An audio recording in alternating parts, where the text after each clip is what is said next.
Those of us who are not expert but rely on the internet every day for personal, professional reasons know that many times we are given disclosures, lengthy disclosures that scroll across the screen, which are hardly ever read, in my estimation, and usually end up with a bottom box that said approve.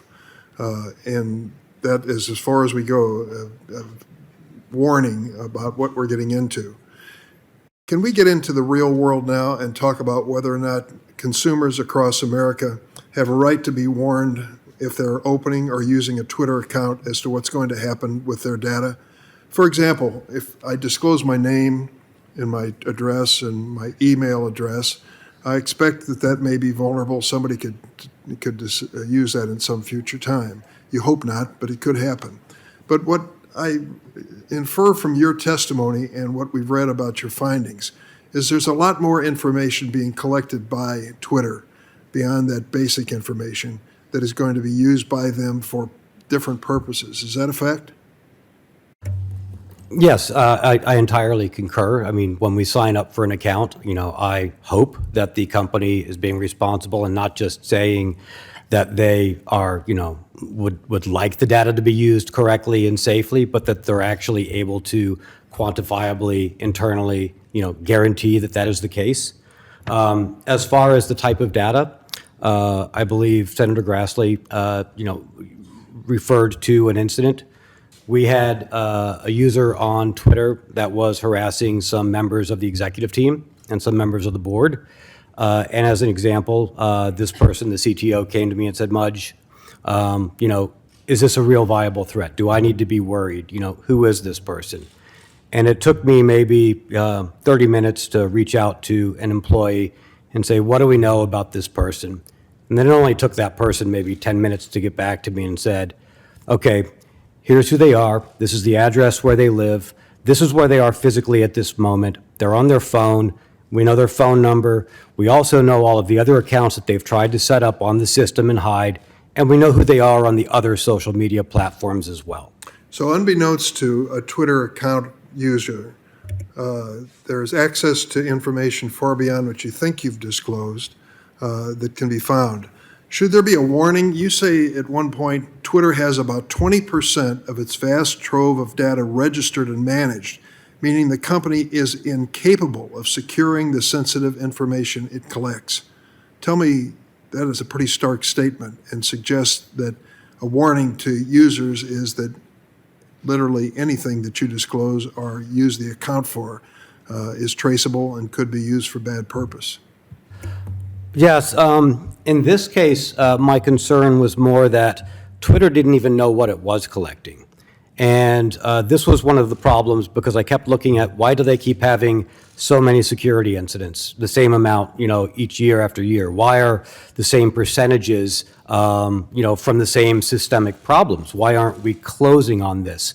What is fundamentally under the hood broken? Where is the systemic failure? And then it turned out from an internal study that the engineers did on their own because they weren't given, the cover and the time and the resources to do this as part of their job, that only about 20% of the information that they had, that they were collecting, did they know why they got it, why the person had given it to them, how it was supposed to be used, when it was supposed to be deleted, and that the remaining, I think it was 80%, I refer you to the disclosures for the specific numbers, was, hey, we know that our systems are using some of this other data, but we don't know what it is. And then a lot of the data, they just recognized, we don't even know what these are. Petabytes, huge amounts of data. And they did a sampling, and that included personally identifying information, phone numbers, addresses. So for me, the concern there is anybody with access inside Twitter, and half the company has access to the production environment that has this, could go rooting through and find this information and use it for their own purposes. So if 80% of the data that is being collected is in fact registered, or not registered and managed, and the one with the Twitter account person is vulnerable in that regard, I wouldn't exactly give a passing grade to Twitter when it comes to the security of information that they've gathered. Now let me ask you on the other side of the ledger. Would you grade as well the government agencies that have some responsibility? to make sure that the American consumer's privacy and security is protected. For example, the Federal Trade Commission, Securities and Exchange Commission, and others. So that was something that that came to mind as well. I said, we've had a 2011 consent decree. This is over a decade. How have we been passing this, especially since there were at least 2 more times where there were violations for the exact same problem, the misuse of email data that was collected for security purposes, but then turned around and used for marketing, which was a violation of the assumption of why you were providing them the data.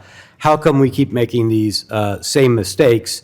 What is the FTC missing, or what is it that we are telling the FTC as Twitter that is incorrect? And I think honestly, the FTC is a little, over their head. They've compared to the size of the big tech companies and the challenge they have against them, they're left letting companies grade their own homework. And I think that's one of the big challenges. I'm running out of time, and I'll just say that I think that the area of great concern as well is the access of foreign governments and foreign agencies to the same data. Americans signing up for Twitter have no idea that they are at least vulnerable to that possibility, and we know that the conviction of individuals in Saudi Arabia or for dealing with the Saudi government is proof positive of that possibility. Thank you very much.